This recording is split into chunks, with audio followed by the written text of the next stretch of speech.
அரசியல் தலைவர்னா ஒரு கண்ணியம் இருக்கு. அந்த கண்ணியத்தை தாண்டிய ஒரு போயிட்டு இருக்காரு. அதை நம்ம தொடர்ந்து பார்க்குறோம். அப்போ அவரோடு கூட்டணி வைக்கும்போது அவரால் என்னென்ன பிரச்சனைகள் வருமோ அது விஜய் தோளில் மீதும் ஏறி உட்காந்துக்கும். அவர் தெளிவாக ஒரு முடிவு எடுக்கிறாரு, இனிமே நாம் தமிழரோட நமக்கு கூட்டணி கிடையாதுன்னு. இப்போ இந்த கோபம் வந்து உங்களுக்கு ஒரு இதை கொண்டு வரும். ஏன்னா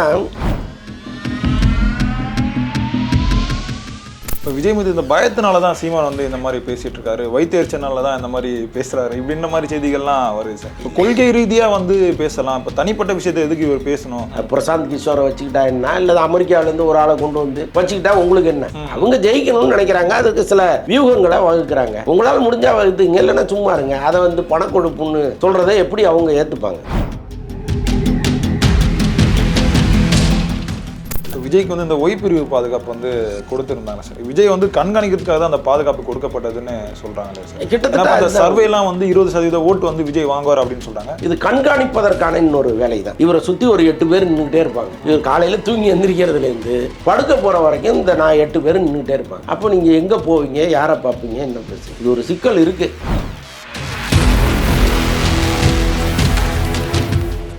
அதிமுக இல்லாமல் அடுத்தடுத்த லெவல்ல இருக்கிற கட்சிகள் பிஎம்கேவோ அல்லது விடுதலை சிறுத்தைகள் ஏதோ வரதுக்கு வந்து தயாரா இல்ல. எல்லாமே தேர்தல் நெருங்க பாருங்க. நேற்று அங்க பேசுவாங்க, இன்னைக்கு இங்க வந்து பேசுவாங்க. எங்க பெனிஃபிட் அதிகமா இருக்கோ அங்க போயிடுவாங்க. தொடர்ந்து அவங்க அது சம்பந்தமா தான் பேசிட்டு இருக்காங்க. நேற்று கூட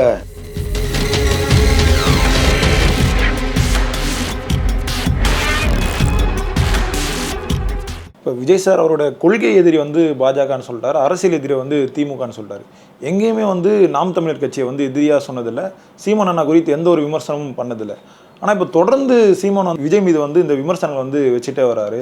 விஜய்க்கு வந்து இந்த பணக்கொழுப்பு அதிகமாகிடுச்சின்னு சொல்கிறாரு, அவருக்கு எதுக்கு இந்த பாதுகாப்புன்னெலாம் கேட்குறாரு. இதெல்லாம் எப்படி சார் நீங்கள் பார்க்குறீங்க?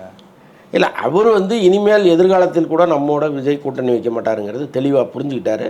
விஜயும் வந்து சீமானோட கூட்டணி வச்சா அது ரொம்ப ஏடாகுடமாக மாறிடுங்கிறது அவருக்கு தெரியுது. ஏன்னா அண்மை காலமாக சீமான் பேசுவதும் அவருடைய பாடி லாங்குவேஜும் ரொம்ப கிட்டத்தட்ட ஏதோ தினந்தோறும் சண்டைக்கு போகிற மாதிரியே போயிட்டுருக்காரு. இப்போ ஒரு அரசியல் தலைவர்னா ஒரு கண்ணியம் இருக்குது. அந்த கண்ணியத்தை தாண்டிய ஒரு போயிட்டுருக்காரு. அதை நம்ம தொடர்ந்து பார்க்குறோம். அப்போ அவரோடு கூட்டணி வைக்கும்போது அவரால் என்னென்ன பிரச்சனைகள் வருமோ அது விஜய் தோளில் மீதும் ஏறி உட்காந்துக்கும். ஸோ அதனால் அவர் தெளிவாக ஒரு முடிவு எடுக்கிறாரு, இனிமேல் நாம் தமிழரோட நமக்கு கூட்டணி கிடையாதுன்னு. இப்போ இந்த கோபம் வந்து அவங்களுக்கு ஒரு இதை கொண்டு வரும். ஏன்னா இப்போ நாம் தமிழர் சித்தாந்தப்படி திராவிட கட்சிகளோட கூட்டணி கிடையாது. அப்போ அதிமுகவோட சேர முடியாது, திமுகவோட சேர முடியாது, மத்தியில் வந்து காங்கிரஸ் கட்சியோடையும் சேர முடியாது.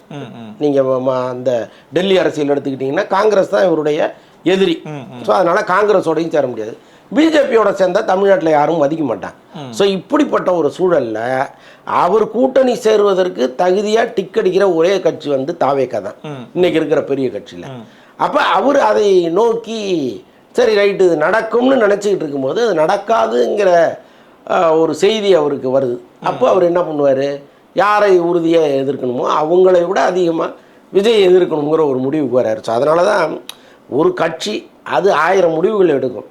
பிரசாந்த் கிஷோரை வச்சுக்கிட்டா என்ன, இல்லை அமெரிக்காவிலேருந்து ஒரு ஆளை கொண்டு வந்து வச்சுக்கிட்டா உங்களுக்கு என்ன? அவங்க ஜெயிக்கணும்னு நினைக்கிறாங்க, அதுக்கு சில வியூகங்களை வகுக்கிறாங்க.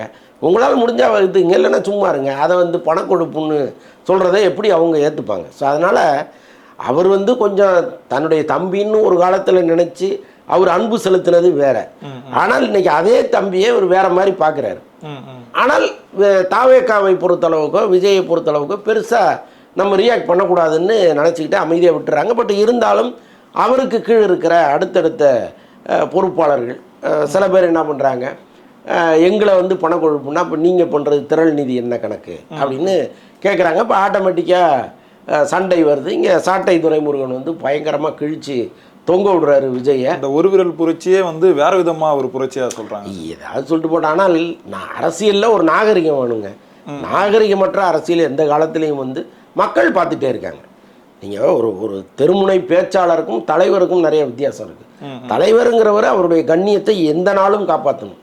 அதை நீங்கள் விட்டுட்டு உணர்ச்சி வசப்பட்டு நீங்கள் பேசும் பொழுது அது தேவையில்லாத ஒரு இமேஜை உங்களுக்கு ஏற்படுத்தும். அதை அவர் இத்தனை வருடம் இங்கே இருக்கார், ட்ராவல் பண்ணுறாரு, இவ்வளோ பெரிய கூட்டத்தை கட்டி வச்சுருக்காரு, அவருக்கு தெரியாது இல்லை. பட் இருந்தாலும் ஏதோ ஒரு நேரத்தில் ஒரு உணர்ச்சி வசப்பட்டு பேசுகிறாரு. அதுதான் இன்றைக்கி வந்து தாவேக்கா நாத்தாக்கான்னு போய் பிரிஞ்சு நிற்கிது. இப்போ விஜய் மீது இந்த பயத்தினால தான் சீமான் வந்து இந்த மாதிரி பேசிட்டு இருக்காரு, வைத்தியர்ச்சனால தான் இந்த மாதிரி பேசுறாரு, இப்படின்ற மாதிரி செய்திகள்லாம் வருது சார். கொள்கை ரீதியா வந்து பேசலாம், இப்போ தனிப்பட்ட விஷயத்தை எதுக்கு இவர் பேசணும்? இல்லைங்க, ஒரு கட்சி திடீர்னு ஆரம்பிச்சு மலன்னு வளருது.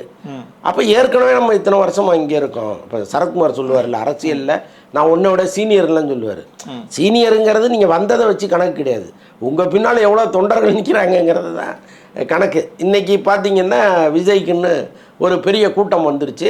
இந்த கூட்டம் வந்து ஓட்டா மாறுமாங்கிறதெல்லாம் காலப்போக்கில் நம்ம பார்க்க வேண்டிய விஷயம். பட் இன்றைக்கி ஒரு ரசிகர் கூட்டத்தை அவர் வச்சுருக்கிறாரு. எங்கே போனாலும் கூட்டமாக வர்றாங்க. அது ஏதோ ஒரு கண்காட்சி மாதிரி விஜயை பார்க்குறதுக்கு அந்த கூட்டம் வருது.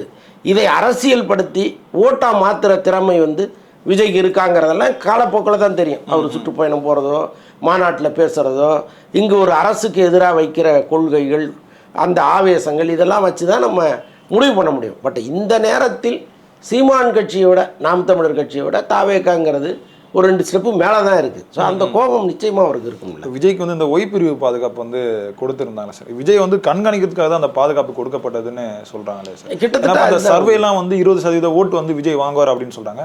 அதுக்கப்புறம் தான் இந்த மாதிரி பாதுகாப்பு வந்து கொடுக்குறாங்க. இல்லை, அதாவது ஒரு உயிருக்கு அச்சுறுத்தல் ஏற்படுத்தும் போது தானாக முன் வந்து பாதுகாப்பு கொடுக்க வேண்டியது மாநில அரசின் கடமை. எதுக்கு மத்திய அரசு அங்கேருந்து இங்கே வந்து கொடுக்குதுன்னு நமக்கு புரியல. மாநில அரசு தான் கொடுக்கணும். இவருக்கு வந்து ஒரு அச்சுறுத்தல் இருக்குது, அதனால் நீங்கள் போய் பாருங்கள் அப்படின்னு நிறுத்தணும். பட் மத்திய அரசு தானாக வந்து ஏன் கொடுக்குதுன்னு தெரியல. மத்திய அரசு வந்து ஒரு பாதுகாப்பு கொடுத்துட்டதாலேயே இவங்க 2 பேருக்கும் உள்ள ஒரு தொடர்பு இருக்குது அப்படிங்கிற மாதிரி இங்கே பேசுகிறாங்க. பல அரசியல் கட்சிகள் என்ன பேசுதுன்னா, பிஜேபிக்கும் தாவேக்காவுக்கும் ஒரு கள்ள உறவு இருக்குது, அதனால தான் இவர் கேட்காமலே வந்து கொடுக்குறாங்க அப்படின்லாம் பேசுகிறாங்க. அப்படி ஒரு தவறான முடிவை விஜய் எடுக்கவே மாட்டார். ஏன்னா இங்கே பிஜேபிக்கு என்ன மரியாதை இருக்குங்கிறது விஜய்க்கு நல்லாவே தெரியும். அப்போ வேணும்னே போய் பாம்பு புத்தில் கையை விட மாட்டார் அவர். அதனால் அவருக்கு தெரியும். இதை வந்து இவங்க வந்து மேலோட்டமாக பார்த்துட்டு அல்லது வேணும்னே ஒரு விமர்சனத்தை வைக்கிறாங்க. என்னை பொறுத்தளவுக்கு இந்த பாதுகாப்பு எனக்கு வேணான்னு அவர் மறுநாளே சொல்லியிருக்கணும். எனக்கு எதுக்குங்க பாதுகாப்பு, நான் எனக்கு என்னை சுற்றி ஜிம்பாய்ஸை நான் வச்சுருக்கேன், எனக்கு அவங்க போதும், அல்லது என்னுடைய தொண்டர்கள் போதும்னு அவர் சொல்லணும். இப்போ கலைஞர் வந்தார், கலைஞருக்கு என்ன எல்லா காலத்துலேயும் வந்து ஒய் இசட்டுன்னு ஏதாவது பாதுகாப்பு கொடுத்தாங்களா என்ன? அவர் ஆட்சியில் இருக்கும்போது கொடுப்பாங்க, ஆட்சியில் இல்லாதப்போ ஒரு ஒரு சின்ன பெட்ரோல் வண்டி வரும், அவ்வளோதான். அது அப்படி தானே அவர் தொண்டர்கள் பாதுகாப்போடு தானே எல்லா இடத்துக்கும் போயிட்டு இருந்தார். ஸோ இப்போ இவருக்கு மட்டும் எதுக்கு இந்த பாதுகாப்புங்கிறது தெரியல. இப்போ நீங்கள் சொன்ன மாதிரி இது கண்காணிப்பதற்கான இன்னொரு வேலை தான். ஏன்னா அவர் நினச்சா அவர் காரை விட்டுட்டு டக்குன்னு ஒரு சின்ன காரை எடுத்துக்கிட்டு உள்ளே யார் இருக்காருன்னே தெரியாமல் யாரையாவது பார்க்க போகலாம், அல்லது யாராவது அவரை பார்க்க வரலாம். இது வந்து கமுக்கமாக யாருக்குமே தெரியாமல் இருந்துச்சு. அல்லது இவருடைய சந்திப்புகள் ஏதாவது இருக்குன்னு வைங்க, ஒரு சின்னது இந்த நீலாங்கரையில் இந்த வீட்டுக்கு வந்துருங்க, நான் அங்கே வந்துடுறேன் அப்படின்னு இவர் போகலாம். ஆனால் இப்போ என்ன குடைச்சல்னா, இவரை சுற்றி ஒரு 8 பேர் நின்றுக்கிட்டே இருப்பாங்க. இவர் காலையில் தூங்கி எந்திரிக்கிறதுலேருந்து படுக்க போகிற வரைக்கும் இந்த 8 பேர் நின்றுக்கிட்டே இருப்பாங்க. அப்போ நீங்கள் எங்கே போவீங்க, யாரை பார்ப்பீங்க, என்ன பேசுவீங்க? இது ஒரு சிக்கல் இருக்குது. இவர் வந்து எனக்கு வேண்டான்னு சொல்லிட்டாருன்னா அவங்க போய் தான் ஆகணும். வேண்டான்னு சொன்னவருக்கு இல்லை முடியாதமாக நாங்கள் கொடுப்போம்னு சொல்ல முடியாது. பட் அவர் என்ன முடிவு எடுக்கிறாருன்னு தெரில. இப்போ அது கொடுத்ததை வந்து வேண்டாம் நம்மளாலையும் சொல்ல முடியாதுல்ல சார். ஏன் முடியாது? முட்டையெல்லாம் தூக்கி அடிப்பான்னு சொல்கிறாங்க. இப்போ வரும் நாட்களில் வந்து மக்களை நேரடியாக வந்து சந்திக்க போகிறாரு அப்படின்ற மாதிரியும் செய்திகள்லாம் போகுது. பொதுக்கூட்டம் இல்லைங்க, அவரை சுற்றி ஆயிரக்கணக்கான தொண்டர்கள் இருப்பாங்கல்ல, அதை தாண்டி வந்து ஒருத்தன் முட்டையை அடிச்சுட்டு திரும்பி உயிரோட போயிட முடியுமா? முடியாது. விஜயகாந்தோட இறப்புக்கு போயிருப்பாரு, அப்பவே அவர் மேல செருப்பை கொண்டு அடிச்சிருப்பாங்க, அப்பவும் ஒரு சூழ்ந்து இருப்பாங்க. இல்ல அந்த சுச்சுவேஷன் நீங்க அங்க சண்டை போட முடியாது. இங்க வெறும் தொண்டர்களா இருப்பாங்க.